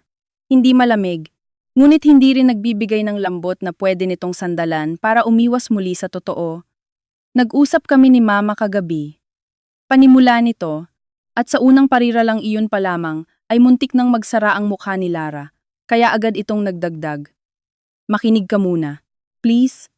Napakuyom si Lara sa ilalim ng mesa ngunit tumango siya. Sinabi ko sa kanya na hindi pwedeng ganito lagi. Na hindi na pwedeng pinapahiya ka niya. Na dapat tigilan na niya ang panghihimasok sa mga usapan nating dalawa. Sandaling tumigil si Marco at tumingin sa kanya. Tila naghihintay ng reaksyon. Ngunit hindi gumalaw ang mukha ni Lara dahil hindi sapat ang pag-uulat ng isang pangyayaring dapat noon pa nangyari. At, tanong niya. Nagalit siya. Sagot nito. Isang bahagyang mapait na tawa ang tumakas sa bibig. Sabi niya, binabaliw mo raw ako. Na mula nang dumating ka, nagbago raw ako. At naniwala ka? Diretsyong tanong ni Lara. Hindi. Mabilis na sagot ni Marco. At sa bilis noon ay may maliit na bahagi sa kanya ang muntik gumaan, ngunit hindi niya hinayaang iyon na ang maging kapalit ng lahat. Hindi na, dagdag nito. At ang 2 huling salitang iyon ang mas mabigat kaysa sa una. Dahil ibig sabihin, dati, oo, may bahagi itong naniwala. Anong ibig mong sabihin sa, hindi na, tanong niya, at umiwas sandali ng tingin si Marco bago sumagot. Noong una, akala ko kaya mo siyang pakisamahan kung bibigyan mo lang ng panahon. Akala ko nag-adjust lang kayong dalawa. Akala ko masyado ka ring nasasaktan agad. Tumitig si Lara dito, at bagaman mahinahon ang tono ng asawa, isa-isa iyong tumatama sa kanya bilang kumpirmasyon ng matagal na niyang alam. Pinagdudahan siya nito noon, Pinili nitong isipin na siya ang problema dahil iyon ang mas komportableng bersyon ng katotohanan. At ngayon? Tanong niya. Ngayon nakita ko na hindi na normal, sagot ni Marco. Nakita ko na rin siguro dahil umalis ka. Dahil nung wala ka na sa bahay, ang bigat-bigat pa rin. Parang lahat kami nag-iingat sa mood niya. Parang kahit ako, hindi rin makahinga. Ilang segundo siyang natahimik. Totoo marahil iyon. At sa unang pagkakataon ay may nakita siyang bitak sa depensang matagal ng kinakanlungan ng asawa, hindi pa ito lubusang pagkilos, ngunit pag-amin na may mali hindi lang sa kanya, kundi sa sistemang kinalakihan nito. Hindi sapat na nakita mo lang, sabi niya sa wakas. Alam ko, sagot ni Marco. Kaya nga gusto kitang kausapin. Gusto kong subukan natin yung sinabi mo. Bahagyang napakunot ang noo ni Lara. Ano? Humihiwalay, sabi ni Marco. Mabagal. Halatang mahirap sa dila ang salitang iyon. Maghanap tayo ng sarili nating tutuluyan. Tumigil ang lahat sa loob ni Lara sa isang iglap. Hindi dahil hindi niya gusto ang marinig iyon, kundi dahil ilang araw niya itong gustong marinig, at ngayong lumabas na sa bibig ni Marco, kailangan niyang harapin. Kung sapat pa ba iyon? Kung may dumating bang huli na ang lahat? Kung ang paninindigan bang huli ay paninindigan pa rin, o damage control lang? Bakit ngayon? Tanong niya. Hindi galit. Mas delikado. Totoo. Dahil natakot ka nang umalis ako? O dahil gusto mo talaga? Napakurap si Marco at tumingin sa mesa, sa tubig, sa sarili niyang mga kamay, bago muling tumingin sa kanya. Pareho siguro. Natakot ako. Hindi ko na kayang umuwi sa ideyang baka tuluyan ka nang mawala. Pero gusto ko rin. Hindi ko lang inamin sa sarili ko agad kung gaano kalalim ang kontrol sa amin sa bahay. May kung anong kumirot kay Lara sa salitang amin. Dahil tama, hindi lamang siya ang kinokontrol, ngunit siya ang unang nabugbog ng sistemang iyon dahil siya ang pinakamadaling ilugar bilang dayo. At paano ang negosyo? Ang mga dokumento? Ang nanay mo? Sunod-sunod niyang tanong. Hindi para gibain agad ang alok kundi para sukatin kung handa talaga ito. May paraan, sagot ni Marco. Ngunit hindi buo ang lakas, kaya lalo siyang nagtulak. Anong paraan? Sabihin mo ng malinaw. Huminga ng malalim si Marco. May sarili akong ipon. Hindi sapat para sa lifestyle sa bahay, pero sapat para makapag-rent tayo ng kondo o maliit na bahay. Hindi ako agad makakaalis sa family business, pero pwede akong humiwalay sa residence. Tungkol sa mga papeles, papabawiin ko ang mga consent na hindi ko dapat pinirmahan ng hindi ka sinasabihan. Papabawiin. Ulit ni Lara. Kaya mo? Hindi ko pa alam kung gaano kahirap. Sagot nito. Tapat. Pero gusto kong subukan. Muling natahimik si Lara. Gusto kong subukan. Hindi iyon perpektong pahayag. Hindi iyon matibay na pangako. Ngunit hindi na rin iyon ang dati nitong bigyan mo ako ng oras na walang laman. May kilos na nakaamba, may takot na inaamin, may risk na nakikita. At dahil doon, ay lalong naging masakit para kay Lara ang kailangang sabihin. Marco, mahina niyang sabi, kahit gusto kong paniwalaan ka, hindi na sapat sa akin ang salita. Tumango ito agad, tila inaasahan iyon. Alam ko, at hindi porket sasama ako sa pag-alis ay ibig sabihin maayos na agad tayo, dugtong niya. Nasira na ang tiwala ko.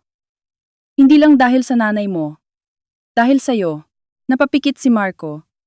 At sa unang pagkakataon, mula nang magkakilala sila, ay wala itong itinangkang ipagtanggol sa sarili. Alam ko rin, sagot nito. Tahimik uli. Dumating ang waiter at nagtanong kung order ba sila, at sabay nilang sinabing mamaya na. Halos hindi nagkatinginan. At nang makaalis ang waiter, ay saka muling nagsalita si Lara. May isa pa akong gustong malaman. Noong kinausap ka ng nanay mo, ano ang sinabi niya nang sinabi mong humihiwalay tayo? Bahagyang natawa si Marco ngunit walang aliw. Sabi niya, kapag umalis ka, wag mong asahang ganoon pa rin ang lahat pagbalik mo. At ano ang sagot mo? Tanong ni Lara. Halos hindi humihinga habang naghihintay. Sabi ko, baka iyon nga ang kailangan. Sa pagkakataong iyon ay hindi agad nakasagot si Lara. Hindi pa rin nabubura ang mga sugat. Hindi pa rin nawawala ang lahat ng pagdududa. Ngunit may isang tahimik na bahagi sa loob niya na umamin na ito ang unang pagkakataong tunay niyang narinig si Marco na nagsalita bilang hiwalay na tao mula sa anino ng ina nito. At marahil dahil sa bigat ng sandaling iyon ay biglang nag-vibrate ang telepono ni Marco sa mesa, luminaw ang screen, at pareho nilang nakita ang pangalan, Mama. Hindi agad iyon hinawakan ni Marco. Nangingilid ang tensyon sa pagitan nilang dalawa habang paulit-ulit itong umiilaw at namamatay. Sagutin mo, sabi ni Lara, at tiningnan siya nito. Marahil nagtataka kung pagsubok ba iyon o bitag. Sagutin mo, dito, sa harap ko. Marahang kinuha ni Marco ang telepono at pinindot ang call, inilagay sa tainga. Ma, sabi nito. At kahit hindi rinig ni Lara ang kabilang boses ng buo, ay sapat ang volume ng tensyon sa mukha ni Marco upang mahulaan ang tono ni Doña Remedios. Nandito ako kay Lara, sabi nito pagkaraan ng ilang segundo. At nagpatuloy ang mabilis na boses sa kabilang linya. Hindi ko siya sinusundo. Nag-uusap kami. Bahagyang tumigas ang panga nito. Ma, makinig kayo. Hindi na pwede yung dati. Tumingin ito kay Lara habang nakikinig. At sa mga mata nito ay may takot, oo, ngunit hindi na urong. Hindi siya babalik sa bahay na parang walang nangyari. Sabi nito, mas malinaw. At ako rin, hindi na ako babalik sa ganong setup. Naramdaman ni Lara ang mabilis na pintig sa pulso niya. Sa kabilang linya ay tila mas tumindi ang boses ni Doña Remedios dahil napalayo ng bahagya ang telepono sa tainga ni Marco, ngunit ibinalik din nito. Hindi ko siya pinapapili laban sa inyo, sabi ni Marco. At sandali iyong ikinapikit ng mata ni Lara dahil kalahating totoo, kalahating pa rin ang pag-iingat. Ngunit sumunod ang mga salitang hindi niya inasahan. Ako ang pumipili na magkaroon ng sariling buhay. Sa sandaling iyon ay natahimik ang kabilang linya o marahil natigilan lamang ang biyenan. At bago pa man muling sumabog ang boses sa kabilang dulo, ay sinabi ni Marco, mamaya na lang tayo mag-usap. At pinatay ang tawag. Ilang segundo silang parehong walang imik. Makikita pa rin sa mukha ni Marco ang epekto ng ginawa niya. Parang may isang bahagi ng katawan nitong ngayon lang gumalaw matapos mahabang pamamanhid. That was not graceful. Sabi nito sa mahinang tawa na puno ng nerbiyos. Hindi naman grace ang kulang sa inyo. Sagot ni Lara. At sa unang pagkakataon sa napakahabang panahon, ay may bahagyang halos ngiti na lumitaw sa pagitan nilang dalawa. Maliit, sugatan, hindi masaya, ngunit totoo. Pagkatapos noon ay naging mas praktikal ang usapan. Parang parehong alam nilang delikado kung puro emosyon lang, dahil pwedeng matunaw muli ang loob sa gulo ng kasaysayan. Tinalakay nila kung saan pwedeng tumingin ng matitirhan, ano ang kailangan niyang kunin sa bahay, alin sa mga gamit ang kayang bitawan, at alin ang mahalagang mabawi. At sa bawat konkretong detalye ay mas nagiging totoo ang posibilidad ng pag-alis. Ngunit kasabay niyon ay mas lumilinaw rin ang halaga dahil ang bawat plato, bawat kahon, bawat dokumentong kailangang ilabas mula sa bahay ni Doña Remedios ay hindi simpleng gamit. Ito ay deklarasyon na may hangganan ang hawak ng isang ina sa buhay ng anak nito, hindi magiging madali to. Sabi ni Lara habang nagsusulat ng listahan sa tissue paper na ibinigay ng kafe. Oo, sagot ni Marco. At baka hindi ako mapatawad ni Mama. At baka ako naman, sabi ni Lara, tinitigan ang listahan. Hindi kita agad mapatawad kahit sumama ako. Tumango si Marco. At tinanggap iyon na parang alam niyang iyon ang tunay na presyo ng pagiging huli sa tamang pagpili. Nang matapos sila at tumayo mula sa mesa, ay parehong mabigat ang kanilang dibdib. Hindi magaan gaya ng mag-asawang muling nagkaayos, kundi parang dalawang taong papasok pa lamang sa isang mas tapat, ngunit mas mapanganib na yugto ng relasyon sa labas ng kafe. Bago sila maghiwalay ng direksyon, hinawakan ni Marco ang siko ni Lara ng marahan, hindi mapilit. Hindi tulad noon na ang hawak ay parang pag-aakalang sapat na ang lambing para ayusin ang hindi mapangalanang lamat. Pupunta ako bukas sa bahay para kunin ka, kung okay sa'yo. Sabi nito. Hindi! Sagot ni Lara, at nakita niyang nanlumo ang kaunti sa mukha nito bago niya tinuloy. Magkikita tayo sa tapat. Hindi ako papasok nang wala pa tayong malinaw na gagawin. Tumango si Marco. Okay. At Marco, tawag niya bago ito tuluyang makalayo. Kapag umatras ka bukas, huwag ka nang bumalik sa kalahati. Huminto ito at tumingin sa kanya. At sa katahimikang iyon ay parang kapwa nila narinig ang bigat ng banta. Hindi galit, kundi hangganan. Hindi ako aatras, sabi nito. Ngunit sa parehong sandali, ay alam nilang susubukin iyon ng pamilyang iniwan nito. Ng guilt, ng utang na loob, ng takot, ng nakasanayang pagsunod. At habang naglalakad si Lara, papunta sa kalsada upang sumakay ng taxi pauwi sa bahay ng kanyang ina, naramdaman niyang papalapit na ang isang yugto, na hindi na lang tungkol sa pagtitiis o pag-alis, kundi sa pagharap sa bahay na iyon, nang may desisyong hindi na pwedeng bawiin, at sa bawat hakbang niya sa ilalim ng mahamog na liwanag ng hapon, mas luminaw na ang susunod na araw ay hindi simpleng pagkuha ng mga gamit, kundi unang tunay na pagbalik niya sa tahanang matagal siyang pinatahimik, ngayon dala na ang boses na handa nang marinig kahit may mabasag. Kinabukasan, bago pa sumapit ang oras na napagkasunduan nila, gising na si Lara at nakaupo sa gilid ng kama, parehong paa sa malamig na sahig, nakatitig sa maliit na overnight bag na inihanda niya hindi para tumakas, kundi para bumalik ng may layunin, at sa loob ng ilang minuto ay hindi siya gumalaw. Pinakikinggan lamang ang tunog ng paghuhugas ng pinggan sa kusina, ang boses ng kapitbahay na may kausap sa labas, ang ordinaryong buhay na nagpapatuloy kahit ang sarili niyang mundo, ay parang nakasabit sa iisang desisyon. Alam niyang nasa ending window na ang lahat, hindi lamang sa haba ng kwento ng kanilang pagsasama, kundi sa kapal ng mga bagay na hindi na pwedeng ipagpaliban, at habang nag-aayos siya ng buhok sa harap ng salamin, naisip niya na ang pinakakakaibang bahagi ng lakas ay hindi pala iyong wala ka ng takot, kundi iyong nanginginig ka pa rin. Pero umaalis ka pa rin sa puwesto kung saan gusto kang ikulong. Paglabas niya ng kwarto ay naroon si Fe, nakahanda na ang almusal, ngunit hindi nito pinilit siyang kumain agad. Sa halip ay tumingin ito sa kanya na parang sinusukat hindi ang itsura niya, kundi ang tibay niya para sa araw na iyon. Sigurado ka? Tanong ng ina. At sa pagkakataong ito ay hindi iyon pagdududa, kundi huling pag-aalok ng pahintulot para umurong kung kailangan. Hindi. Tapat na sagot ni Lara. Pero pupunta pa rin ako. At ngumiti si Fe ng napakaliit. Iyong ngiting may lungkot at paghanga sa parehong oras. Minsan ganyan talaga ang tapang, sabi nito. Hindi sigurado pero tuloy. Pagdating ni Marco sa tapat ng bahay ay hindi ito bumusina. Nag-message lamang. Nandito na ako. At nang sumakay si Lara sa kotse ay ilang segundo silang parehong tahimik. Ang aircon ay mahina lamang. May amoy ng kape sa loob.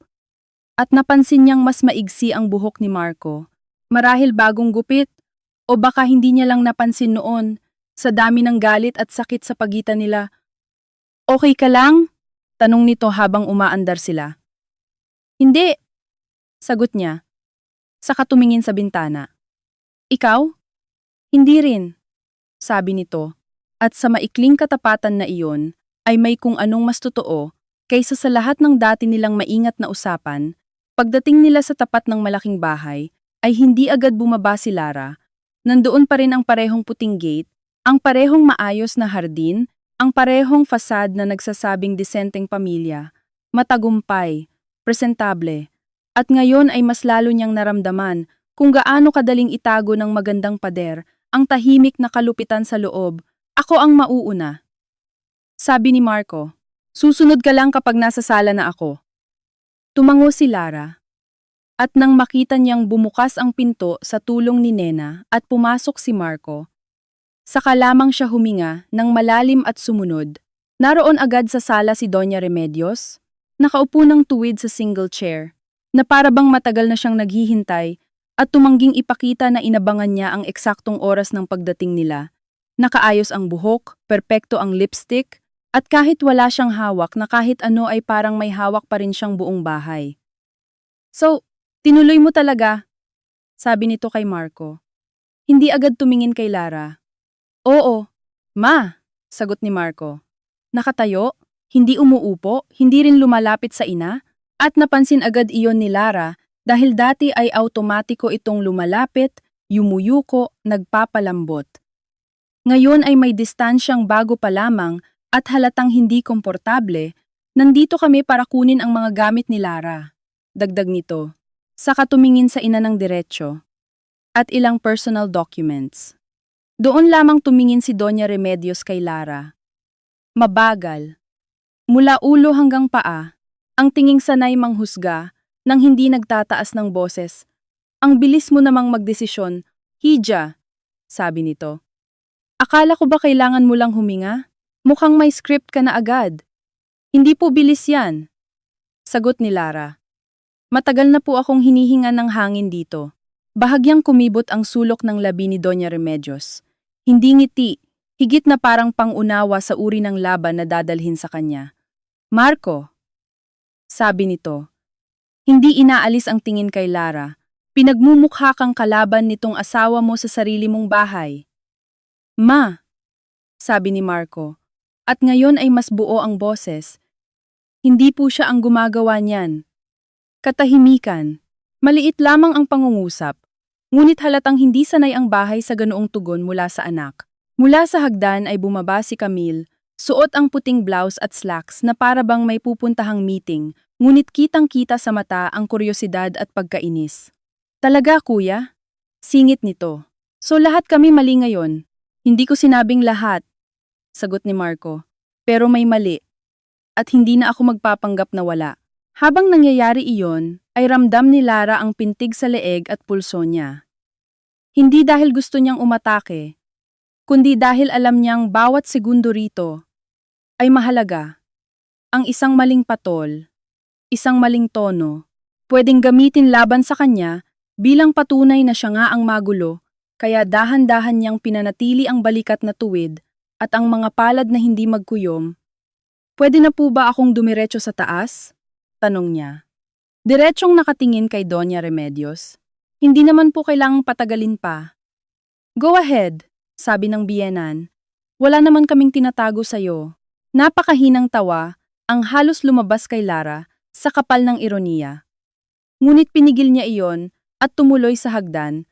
Kasunod si Marco, makalipas ang ilang segundo, at pagpasok nila sa silid na dati nilang pinagsasaluhan, ay tumambad agad sa kanya ang kakaibang pakiramdam na may mga espasyong minsang naging pamilyar, ngunit isang araw ay nagiging banyaga, ang parehong kama, parehong kurtina, parehong dresser, ngunit wala na roon ang dating pag-asang dito sila bubuo ng tahimik at sariling mundo. Binuksan niya ang aparador at sinimulang ilabas ang mga damit. Maingat na tinutupi ang ilan. Isinisiksik ang iba, at sa bawat pirasong inaalis niya, ay parang pinapatunayan sa sarili niyang talagang may pagtatapos na nangyayari. Kahit hindi pa legal, kahit hindi pa formal, may isang uri ng huling pagbawi na nagsisimula sa pagkuha ng sariling gamit. Tulungan kita, sabi ni Marco. At walang kontra si Lara. Tahimik lamang siyang tumango, dahil hindi na ito panahon ng drama, kundi ng inventory. Habang naglalagay si Marco ng mga sapatos sa kahon, ay napansin ni Lara ang isang maliit na velvet box sa likod ng drawer. Ang wedding earrings niya, iyong ibinigay ni Doña Remedios noong araw ng kasal na may linyang, para may maipasa rin sa'yo ang pamilya namin. Kinuha niya ang kahon at matagal na tinitigan, saka ibinalik sa drawer. Hindi mo dadalhin? Tanong ni Marco. Hindi, sagot niya. Hindi akin yan. Simbolo lang ng kung anong gusto niyang ipasuot sa akin. Hindi sumagot si Marco, ngunit nakita niya ang pagbigat ng mukha nito, at marahil iyon ang unang beses na napagtanto nitong ang mga bagay na para sa kanila noon ay maaaring para lamang sa sistema ng ina. Hindi sa tunay na pagtanggap, habang abala sila ay narinig nila ang boses ni Doña Remedios mula sa ibaba. Hindi sumisigaw ngunit sapat na malakas para marinig.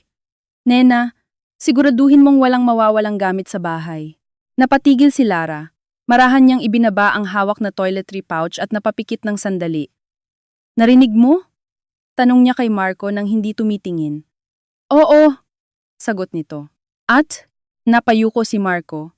Saka huminga ng malalim at lumabas ng kwarto bago pa makapagsalita si Lara. Mula sa hallway ay narinig niya ang boses nito. Hindi malakas ngunit matigas. Ma, tama na po. Sumunod ang malamig na boses ni Doña Remedios. Ano? Nag-iingat lang ako. Hindi po pag-iingat yan. At alam ninyo. Sagot ni Marco. At sa ibaba ng hagdan, ay tila tumigil ang lahat ng tunog ng bahay. Pati si Nena marahil, ay hindi gumagalaw. Wala pong magnanakaw dito. Asawa ko siya. Asawa mo. Ulit ng ina. May mapait na diin. Pero hindi ibig sabihin tama na lahat ng gusto niya. Hindi niya gusto to dahil trip lang. Sagot ni Marco. Napagod siya. At ako? Matalim na tanong ni Doña Remedios. Hindi ba ako pwedeng mapagod? Ilang taon kong binuhat ang pamilyang ito. Ilang taon kong inayos ang mga gulong hindi niyo man lang alam. Tapos ngayon ako pa ang kontrabida? Dahil ayokong masira kayo? Narinig iyon ni Lara mula sa taas at may bahaging kumirot sa kanya. Dahil iyon ang pinakamapanganib kay Doña Remedios, hindi ang galit nito kundi ang mga pahayag na may bahid ng katotohanan. Totoo marahil na binuhat nito ang pamilya. Totoo ring may hirap at sakripisyong kaakibat iyon.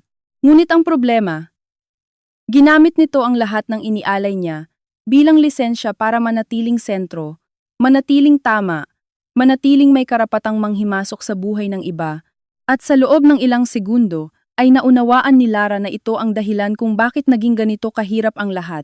Ang kalupitan ng mga taong naniniwalang pagmamahal ang anyo ng kanilang kontrol ay mas mahirap labanan dahil marunong silang magmukhang martir habang nananakit. Maya-maya ay bumalik si Marco sa taas. Mas matigas ang galaw ng balikat. At tahimik silang nagpatuloy sa pag-iimpake hanggang sa ang huling kahon ay mapuno ng mga libro, ilang framed photos, at mga dokumentong malinaw na personal. Isa sa mga dokumentong nakita ni Lara sa ilalim ng drawer ay ang certified copy ng marriage certificate nila. Hinawakan niya iyon ng matagal. Isang pirasong papel lamang, ngunit dito nagsimula ang lahat ng inaakala niyang bagong tahanan. Dadalhin mo pa rin? Tanong ni Marco. Oo, sagot niya. Hindi dahil sigurado ako sa atin. Dahil parte ito ng totoo. Pagbaba nila, dala ang mga kahon ay naroon pa rin sa sala, sina Doña Remedios at Camille. Wala si Don Arturo, tulad ng dati, isang kawalan na kasing ingay ng presensya. Habang inilalagay ni Marco ang mga kahon sa may pinto ay nagsalita si Camille. Grabe, todo drama talaga hanggang dulo. Tumingin sa kanya si Lara, at sa unang pagkakataon ay wala siyang naramdamang pangangailangang patunayan ang sarili sa babae. Hindi lahat ng ayaw magpaapi ay drama. Sabi niya, kalmado. At si Camille ay bahagyang napaatras sa kawalan ng emosyon sa boses niya. Samantalang si Doña Remedios ay dahan-dahang tumayo. Bago ka umalis, sabi nito, may gusto akong sabihin. Nilingon siya ni Lara. Sige po, lumapit ng kaunti ang biyenan. Sapat lamang para madama niya ang pamilyar na pabango. At ang dating kapangyarihang matagal niyang ikinabit dito. Ngunit may nabago na ngayon. Naroon pa rin ang bigat ng babae, pero hindi na iyon lubusang nakakaparalisa. Hindi tumatagal ang mga tahanan kapag ang babae ay marunong lang lumaban at hindi marunong umunawa, sabi nito. Tandaan mo yan. Tahimik si Lara ng ilang segundo. Kita niya sa gilid ng paningin ang tensyon sa mukha ni Marco, ang pagkainip ni Camille, ang tahimik na takot ni Nena sa may kusina, ang buong bahay na waring naghihintay sa magiging huling posisyon ng dalawang babae. At hindi rin po tumatagal ang tahanan. Sagot niya sa huli. Kapag ang pag-uunawa ay laging hinihingi sa iisang tao lang, naging napakabigat ng katahimikan. Hindi na niya kailangan pang magdagdag. Tumama na iyon sa pinakaugat ng bahay na ito. Sumingit si Doña Remedios, mas mabilis na kaysa dati. Madali kang magsalita dahil hindi ikaw ang nagtayo ng lahat ng ito. Tama po, sagot ni Lara. At marahil iyon ang dahilan kung bakit kaya ko na ring umalis kapag sinasakal na ako nito. Sa pagkakataong iyon, ay hindi agad nakasagot ang biyenan. Ngunit matapos ang ilang segundo, ay bumalik ang matigas na kinis ng mukha nito. Kapag lumabas ka ng gate na yan, huwag mong asahan na babalik ka pa rito ng ganoon kadali. Hindi na rin po ako aalis para bumalik ng dati. Sabi ni Lara. Napalingon siya kay Marco. Tara na. Ngunit bago sila tuluyang makalakad ay nagsalita muli si Doña Remedios. Ngayon ay hindi na kay Lara kundi sa anak. At dito naging mas personal. Mas hubad ang sugat. Marco, kapag umalis ka kasama niya, tandaan mong hindi lang bahay ang iniiwan mo, Pati ang lahat ng proteksyong matagal naming ibinigay sa'yo. Huminto si Marco. At naramdaman ni Lara ang pagbagal ng hinga niya. Ito na marahil ang mismong sandaling matagal niyang kinatatakutan. Ang tunay na presyo, hindi ang tampo o sermon, kundi ang ultimatum. Unti-unting humarap si Marco sa ina. Ma, sabi nito. At kita ni Lara ang panginginig ng panga at kamay, ngunit nagsalita pa rin. Salamat sa lahat. Totoo yon. Hindi ko binubura yon. Pero hindi ko na pwedeng bayaran habang buhay ang pag-aaruga ninyo sa pamamagitan ng pagsuko ng sarili kong buhay. Napatitig si Doña Remedios. At sa kauna-unahang pagkakataon ay may nakita si Lara na hindi niya inakalang makikita sa mukha ng biyenan. Hindi kahihiyan, hindi galit lang, kundi sugat, iyong uri ng sugat na dulot ng pagtanggi mula sa anak na matagal nitong inakalang hindi lalayo. So, siya ang pinili mo, mahina nitong sabi.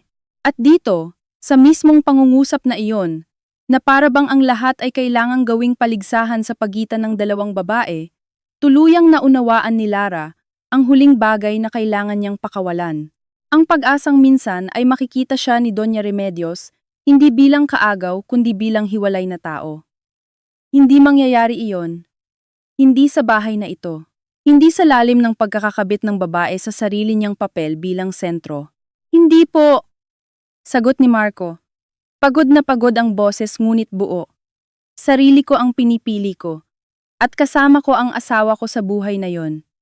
Tumalikod si Doña Remedios. Isang maliit na kilos lang, ngunit iyon na marahil ang pinakamalaking pagkatalo na pwede nitong ipakitang hindi niya aaming pagkatalo. Umalis na kayo! Sabi nito, nakaharap sa malayong bahagi ng sala, at wala nang umimik pa. Dinala nila ang mga kahon sa kotse, nang hindi nagmamadali ngunit hindi rin humihinto. Sa huling balik ni Lara sa pinto, ay napansin niyang nakatayo pa rin si Camille sa hagdan. Hindi na mapanukso, parang tuliro, marahil dahil ngayon lang din niya nasaksihan na, ang ina nilang mukhang laging panalo ay kayang hindi sundin, at nang tuluyang sumara ang trunk at sumakay sila ni Marco, doon lang napansin ni Lara na nanginginig pala ang mga daliri niya sa kandungan. Tahimik ang biyahe sa unang mga minuto. Walang triumphant music ang mundo kapag sa wakas ay umalis ka sa tahanang sumasakal sa'yo. Walang maluwag na pakiramdam agad.